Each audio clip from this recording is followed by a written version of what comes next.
Okey, soalan yang seterusnya, Ustaz, ada perawat mengatakan kalau tak jumpa buhul sihir dan barang pusaka berkaitan saka keturunan susah nak sembuh.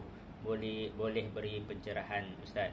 Okey, ini bergantung juga atas kemahiran, keilmuan dan teknik perawat masing-masing.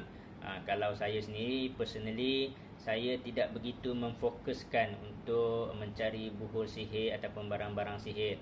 Buhul sihir ataupun barang-barang sihir ni juga bila kita bacakan ruqyah, insya-Allah akan boleh hancur juga secara gaib. Okey, so tak semestinya nak cari.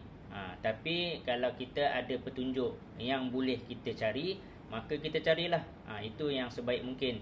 Kalau kita ada petunjuk, misalnya semasa kita buat rawatan ruqyah, pesakit kerasukan bagi tahu ada barang yang ditanam dan sebagainya itu, maka kita boleh sebaiknya berusaha berikhtiar untuk ambil barang tu untuk dimusnahkan. Kalau ada barang-barang berkaitan dengan saka, keris-keris lama, cincin, gelang dan sebagainya itu, selagi mana kita boleh cari, kita usahakan cari. Tapi ada banyak beberapa kes keris-keris lama tu telah pun diberi kepada orang lain, dah masuk 4-5 orang tuan dah, kita pun dah tak tahu dah barang tu ada kat mana. So sukar untuk kita jejaki. So cukup bagi kita membacakan ayat ruqyah, kita niatkan untuk hancurkan secara gaib, ataupun kita buat solat taubat, nak mohon ampun bagi pihak tok-tok nenek kita yang mungkin dahulu ada berbuat dosa-dosa syirik yang menyimpan barang-barang ni. Sebab ada masa dan ketika barang tu mudah untuk kita cari dan jumpa, dan ada masa dan ketika barang tu agak sukar. Sebab banyak juga kes-kes buhul sihir dicampakkan di dalam lautan. Macam mana kita nak cari? Ada juga Ustaz Sinan pernah cerita buhul sihir dimasukkan di dalam perut ikan, lalu dilepaskan ke dalam laut. So mana mungkin kita nak mencari ikatan dan buhul-buhul sihir tersebut? So melainkan kita baca dengan niat untuk dihancurkan secara gaib.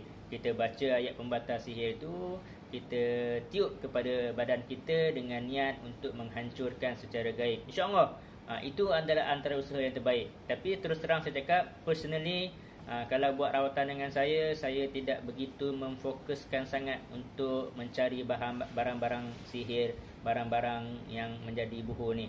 Bila dah buat rawatan 3-4 kali masih tak sembuh, then barulah saya akan cuba mencari. Itu pun kalau ada petunjuk.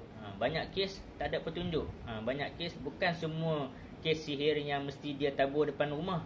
Okay? Kalau yang kes sihir yang ditanam, ditabur depan rumah itu agak bolehlah kita nak cari. Kadang-kadang buhul sihir, patung yang dipuja, dicucuk dengan jarum tu berada di tangan Tok Bomoh. So macam mana kita nak cari Tok Bomoh tu? Kena pula kes kita rawat Tok Bomoh tu duduk di Siam tu, di Naratiwat tu, di belah Siam. Macam mana kita nak cari Tok Bomoh tu? So insyaAllah kita bacakan ayat ruqyah dengan niat untuk menghancurkan secara gaib. InsyaAllah kaedah tu juga antara kaedah yang sangat-sangat berkesan.